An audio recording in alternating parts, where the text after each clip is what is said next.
Muy bien. Entonces, lo primero que tenemos que hacer cuando calculamos la eficiencia de un proceso termodinámico, ¿verdad? Cualquiera que sea, es recordar que por definición, este, la eficiencia es igual al trabajo entre el calor de entrada QH, ¿verdad? Que es el calor del depósito caliente. Y el trabajo, el W, ¿verdad? Se calcula con el área encerrada en esta figura, el área bajo la curva. En algunos casos puede ser más sencillo calcular el área encerrada y en otros casos no. Por ejemplo, en este caso tal vez no sea tan fácil porque la figura tiene dos adiabáticas y las adiabáticas son unas curvas complicadas. Entonces, cuando pasa algo así, lo que se puede hacer es que en lugar de calcular el trabajo, aplicamos simplemente la ley de la conservación de la energía y decíamos que el trabajo es igual a la diferencia del calor de entrada menos el calor de salida, ¿verdad? Con absolutos, para que me queden positivos. Entonces, la eficiencia sería el QH menos el QC y todo dividido entre QH, ¿verdad? Y esto sería simplemente uno menos QC entre QH, ¿verdad? Esta fórmula que acabo de aplicar es general para cualquier proceso, ¿verdad? Era válida para la ley de Carnot, para el ciclo de Carnot, y es válido para este, y es válido para cualquier proceso. Lo que no es válido para cualquier proceso, y es importante que ustedes lo recuerden, era la fórmula que decía que QC entre QH era igual a TC entre TH. Esto no se puede aplicar en este problema, porque esta fórmula solo era válida para el proceso de Carnot. Y como este no es el proceso de Carnot, en este caso no aplica. ¿Ok? Entonces vamos a borrar esto porque esto no se puede utilizar. En lugar de hacer eso, lo que tenemos que hacer es encontrar de alguna forma, ¿verdad? La manera de calcular el QH y el QC en términos de las temperaturas, que es lo que me pide el problema, y en términos de la gama. ¿Ok? Entonces, vean que para calcular QH, lo que tenemos que hacer es calcular el calor que recibe el sistema en el proceso de BC, ¿verdad? Sería el calor en BC. Y BC es un proceso isobárico a presión constante, ¿verdad? Entonces eso quiere decir que QH se puede calcular como el número de moles por Cp por delta T, ¿verdad? Porque el Cp era lo que usábamos para calcular el calor en un proceso a presión constante, mientras que el Cv era lo que usamos para calcular el calor en un proceso a volumen constante. Entonces, esto debería ser N por Cp por la temperatura de C menos la temperatura de B, ¿ok? Porque es el cambio de temperaturas en el proceso de BC. Hasta aquí todo bien.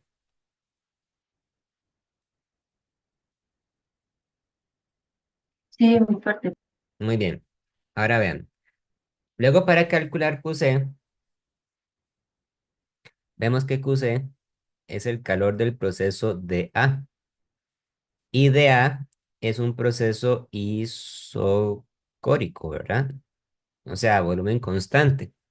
Entonces, bueno, lo mismo, ¿verdad? Yo lo que acabo de decir, que para calcular en un proceso a volumen constante usamos el CV. Entonces, eh, QC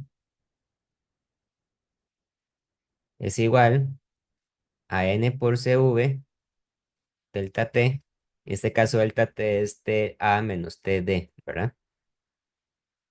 Es igual a N por CV por TA menos TD.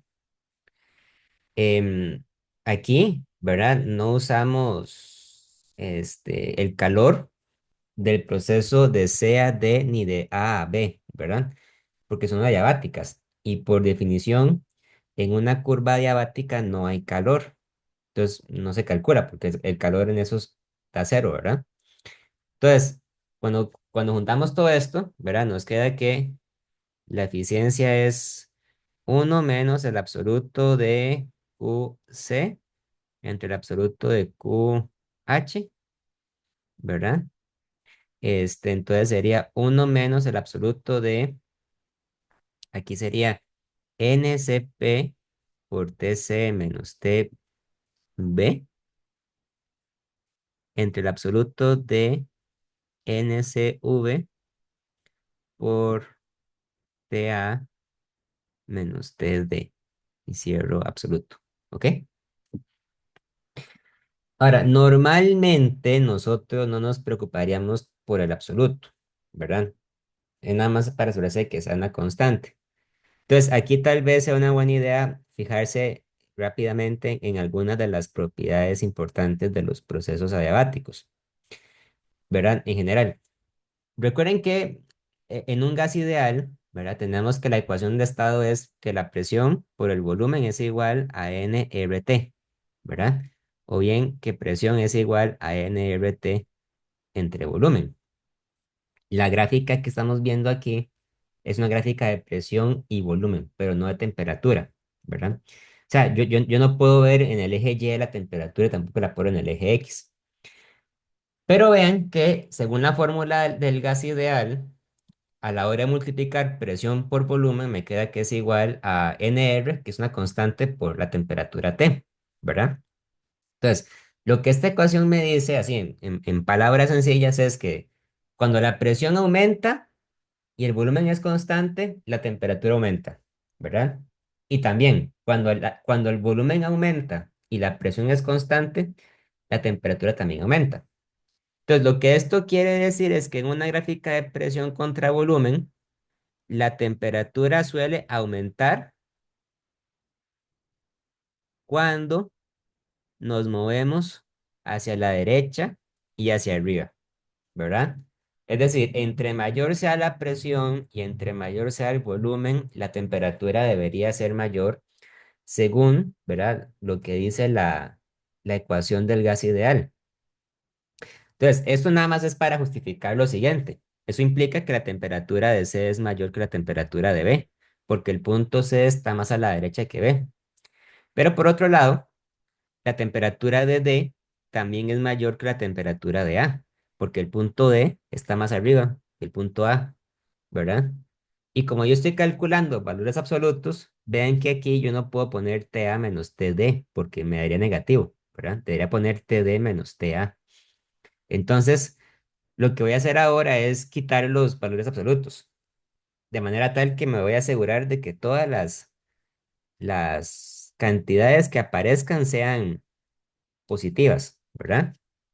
Entonces, la eficiencia es uno menos NCP, aquí sí puedo poner TC menos TB dividido ahora entre NCV por TD menos TA.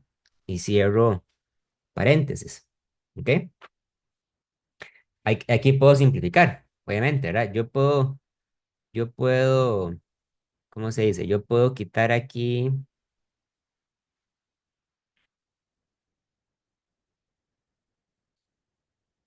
este, los n's, ¿verdad? Se pueden ir, se cancelan entre ellos.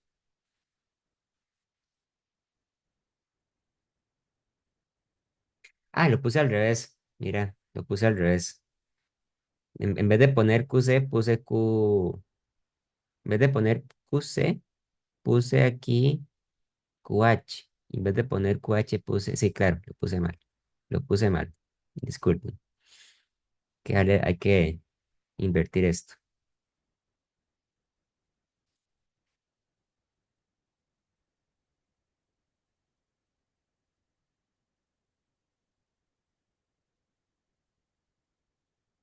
El QC es N, perdón, es NCVTA menos TD. Sí.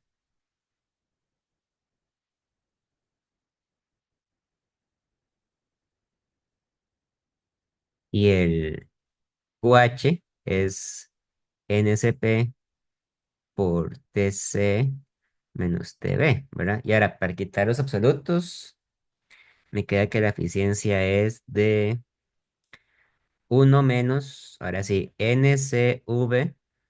Entonces, TD es mayor que TA, entonces debería poner TD menos TA, ¿verdad? Y abajo tengo NCP, TC menos TB, entonces sería NCP.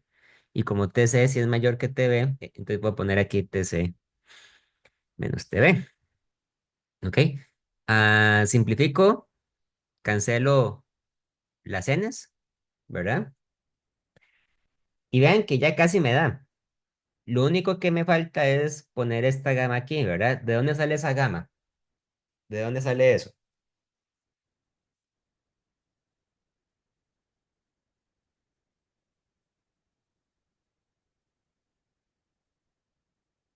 Acuérdense que gamma por definición es igual a, a dividir CP entre CV, ¿verdad? Y yo tengo aquí exactamente eso. Tengo CV entre CP. Es al revés, nada más. Entonces la gama tiene que ir abajo. Entonces me queda que la eficiencia es igual a uno menos uno entre gamma, TD menos TA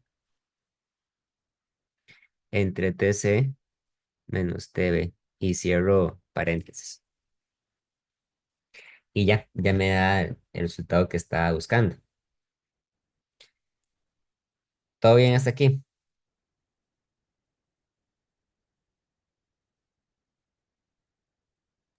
De mi parte, sí, profe. Muy bien. Sí. Ok, muy bien. Entonces, busquemos otro problema para hacer. Vamos a Profe, ver. una entropía. Uno de entropía, hagamos una entropía. De hecho, estaba viendo el 27. Ok, vamos a ver.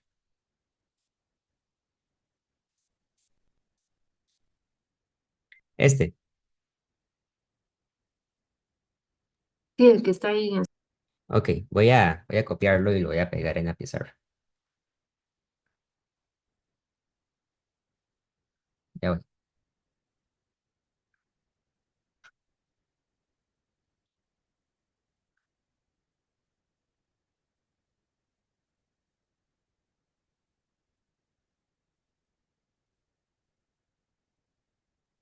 Ya voy, ya voy.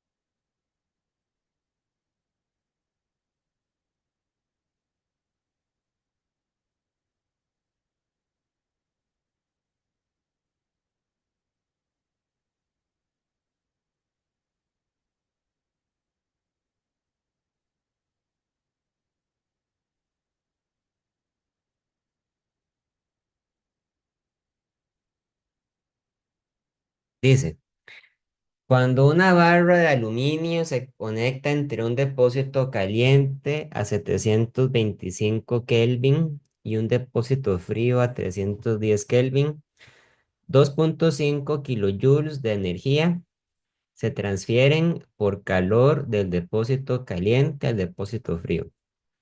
En este proceso irreversible, perdón, calcula el cambio de entropía A del depósito caliente y B del depósito frío y C el universo, despreciando cualquier cambio de entropía de la barra de aluminio.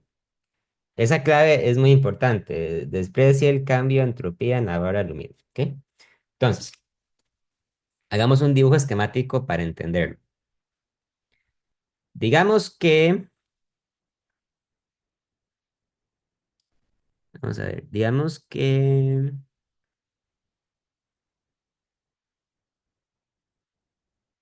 mm, digamos que este cuadrado que está aquí es el depósito caliente. ¿Ok? está rojo, está caliente. Y digamos que este otro depósito que está aquí es el depósito frío y está celeste, ¿verdad? Porque está más frío que el rojo. Entonces, este depósito se encuentra a temperatura TH, que es de 725 Kelvin. Y el frío, TC, está a una temperatura que es de 310 Kelvin. ¿Ok? Y entre los dos depósitos se conecta una barra de aluminio.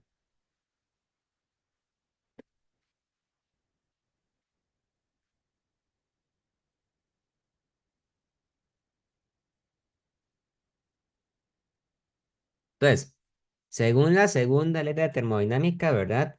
El calor tiene que fluir del depósito que está más caliente al que está más frío. Entonces, va a haber cierta cantidad de calor que va a fluir de este lado a este lado. Y ese calor lo vamos a llamar el calor Q, ¿verdad? Y me dicen que Q es igual a 2,5 kilojoules. Esos son 2500 joules, ¿verdad? Ok, entonces, pregunta, calcule el cambio de entropía en el depósito caliente, ¿ok? Llamémoslo entonces, calcule delta SH porque delta S era el nombre con el que nos referíamos al cambio de entropía. Entonces, por definición, el cambio de entropía sería igual a calcular la integral de dQ sobre T, ¿ok? dQ sobre T. Ahora bien, lo que es importante que ustedes entiendan es que esa fórmula es muy general, ¿verdad? La integral de dQ sobre T, ¿qué quiere decir eso, verdad? Bueno, esa fórmula hay que adaptarla a cada problema en particular. Entonces, ¿cómo se puede aplicar esta fórmula al depósito caliente? Bueno, recordemos que por definición, ¿verdad? Un depósito térmico, ya sea uno caliente o uno frío, ¿verdad? Cualquiera de los dos, se entiende que es como una caja muy grande, que es tan grande que por el simple hecho de perder o ganar un poquito de calor, su temperatura no va a cambiar, porque es demasiado grande, ¿verdad? O sea, como que esta caja pierde esa cantidad de calor, pierde 2500 joules de energía, eso no cambia la temperatura porque es muy poco, ¿verdad? Entonces, se puede asumir que es como un proceso isotérmico, ¿verdad? Y cuando era isotérmico significaba que la temperatura era constante. Entonces, esa temperatura, de hecho, es TH, es la TH, ¿verdad? Y como es una constante, yo la puedo simplemente sacar de la integral. Entonces, es 1 entre TH por la integral de dQ, ¿verdad? Y la integral de dQ es el calor que gana el depósito térmico. En este caso pierde calor. Entonces el calor que gana es un calor negativo. Entonces sería simplemente menos Q entre TH. Y ya, eso es todo. La entropía que pierde la caja roja, ¿verdad? Sería entonces menos 2,5 por 10 a la 3 joules entre 725 Kelvin. Entonces el delta SH, cuando lo calculamos, nos queda que es igual a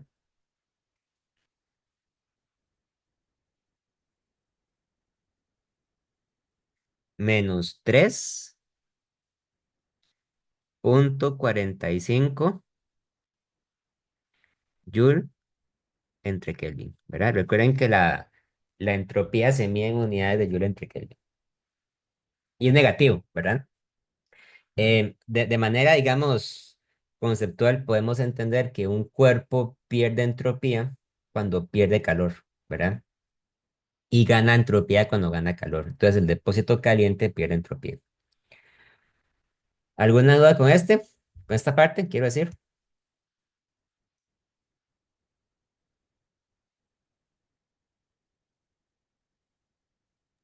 Bien, De mi parte, no, profe. ok, muy bien.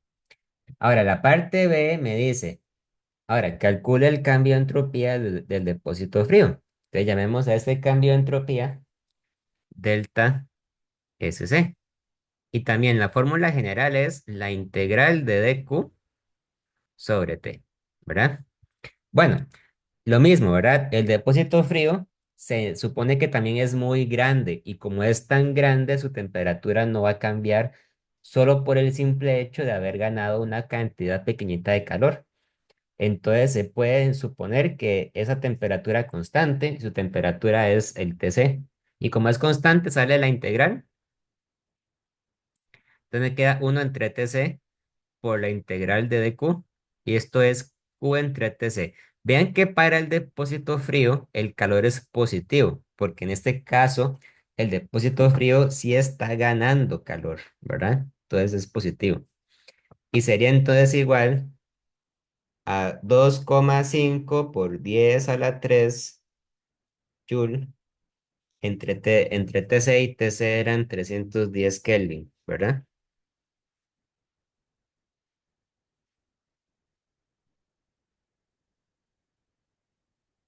Entonces delta SC es igual a 2,5 por 10 a la 3 entre 310. Me queda que es 8,06 Joule entre Kelvin, que son las unidades para la entropía. Vean una cosa, el depósito frío gana más entropía de la que pierde el depósito caliente, ¿verdad? ¿Hasta aquí alguna duda?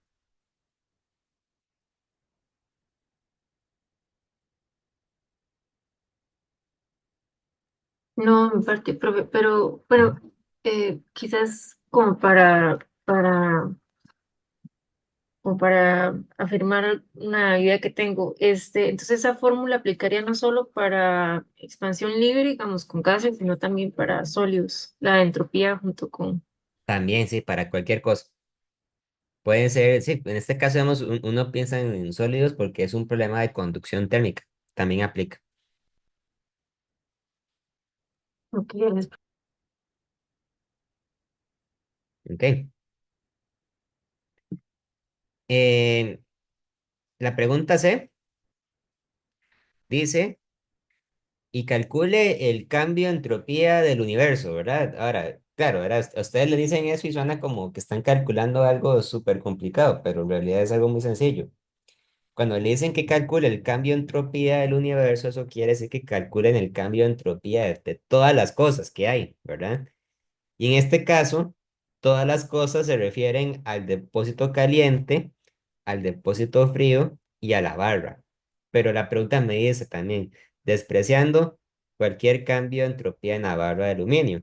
Eso quiere decir que solo me queda el cambio de entropía del depósito caliente y el del depósito frío. Eso es todo. Entonces, el delta S total es simplemente la suma del delta SH, que es el del depósito caliente, más el delta SC, que es el cambio de entropía del depósito frío. Entonces eso es igual a menos 3,45 Joule entre Kelvin más 8,06 Joule entre Kelvin. Y eso es igual a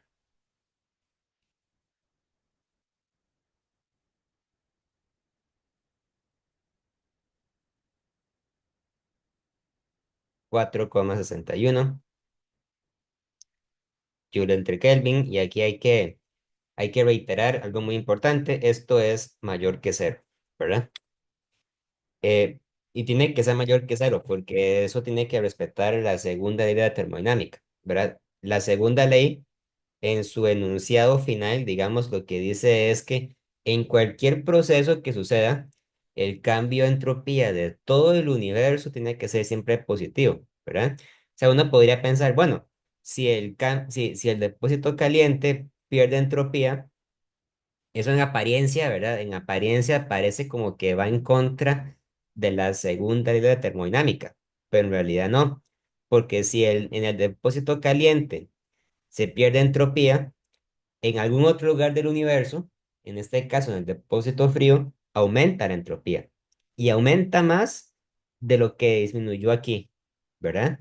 Entonces siempre el aumento total de la entropía tiene que ser positivo.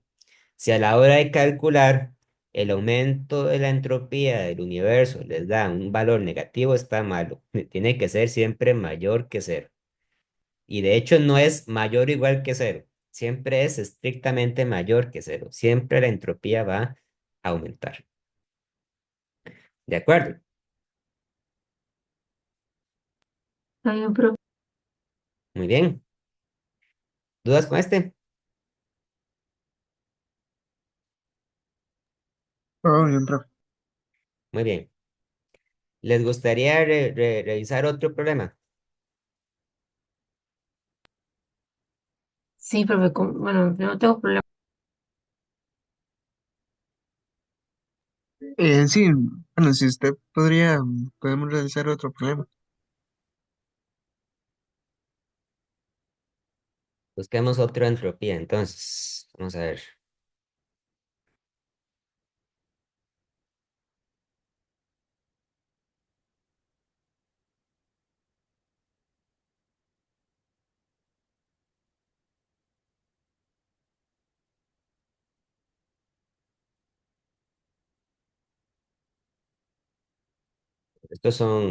El 28, ese en realidad es el mismo que el 27, nada más que este es con valores algebraicos, nada más.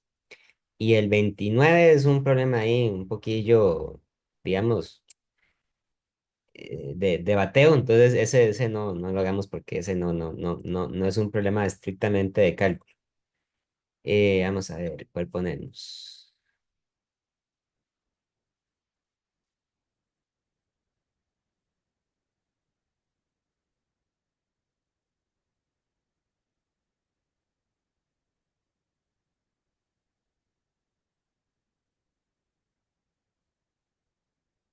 Le damos el 39,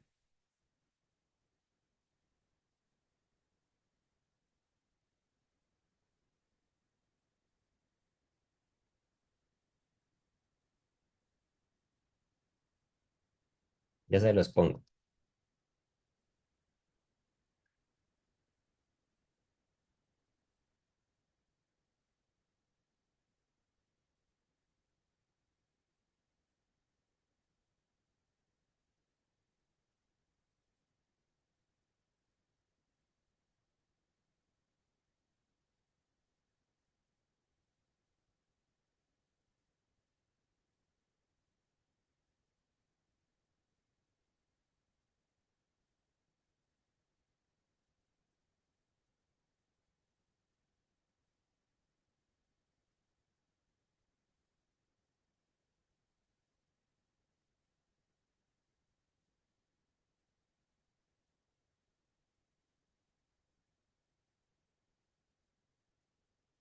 Bueno, dice. Una máquina térmica funciona entre dos depósitos a T2 igual 600 Kelvin y T1 350 Kelvin. Admite 1 por 10 a la 3 joules de energía del depósito de mayor temperatura y realiza 250 joules de trabajo. Encuentre A. El cambio de entropía del universo para este proceso y B. El trabajo W que podría realizar una máquina de Carnot ideal que opere entre estos dos depósitos. C. Demuestre que la diferencia entre las cantidades de trabajo realizadas en los incisos A y B es igual a T1 por delta SU. Ok. Demuestre que la diferencia entre las cantidades de trabajo realizadas en los incisos A y B es eso. Bueno, entonces, este problema es de una máquina de Carnot, ¿verdad? Ok, va, entonces, hay dos máquinas. Por un lado, Tenemos la máquina real.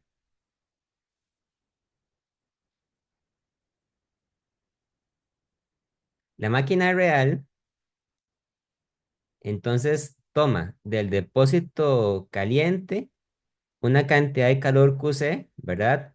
Hace un trabajo y suelta una cantidad de calor. Ah, perdón, este no es un calor QC. Aquí arriba es UH.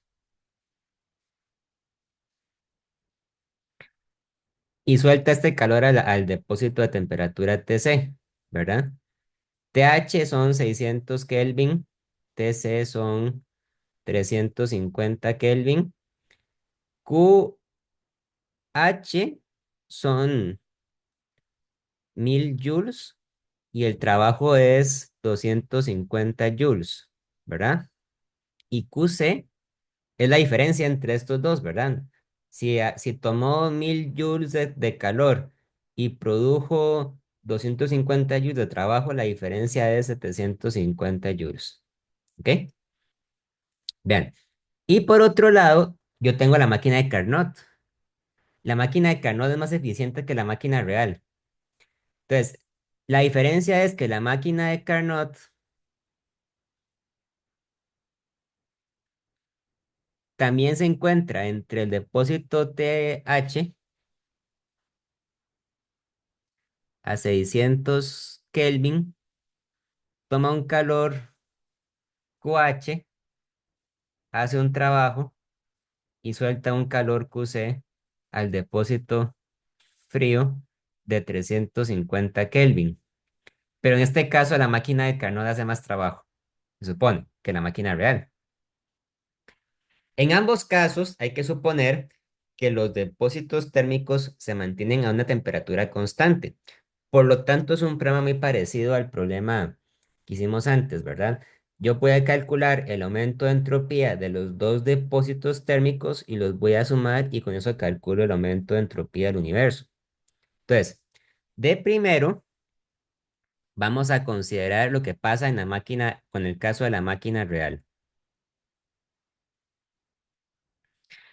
El aumento de entropía del depósito caliente sería entonces el QH dividido entre la temperatura TH, ¿verdad? Entonces serían 1000 joules, bueno, menos 1000 joules entre 600 Kelvin, ¿verdad? 1000 joules porque el depósito caliente pierde calor. Entonces, 1000 joules entre 600 es igual a menos 1,67 joule entre Kelvin, ¿verdad? Ahí redondeado. Y el aumento de entropía del depósito frío es el QH, el QC, perdón, entre TC. Este sí sería positivo porque el depósito frío recibe calor. Entonces son 750 joules entre 350 Kelvin. Entonces serían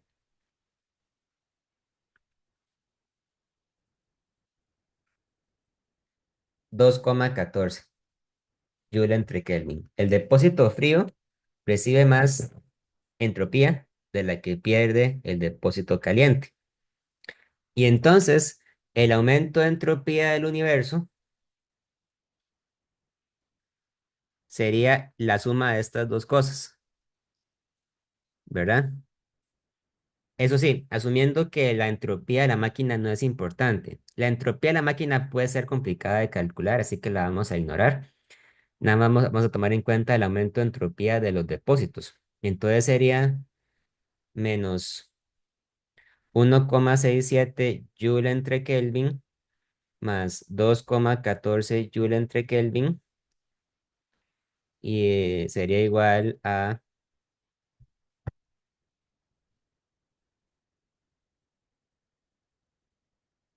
0,470 joule entre Kelvin, mayor que cero, ¿verdad? Porque la entropía del universo aumenta. ¿Alguna duda hasta aquí?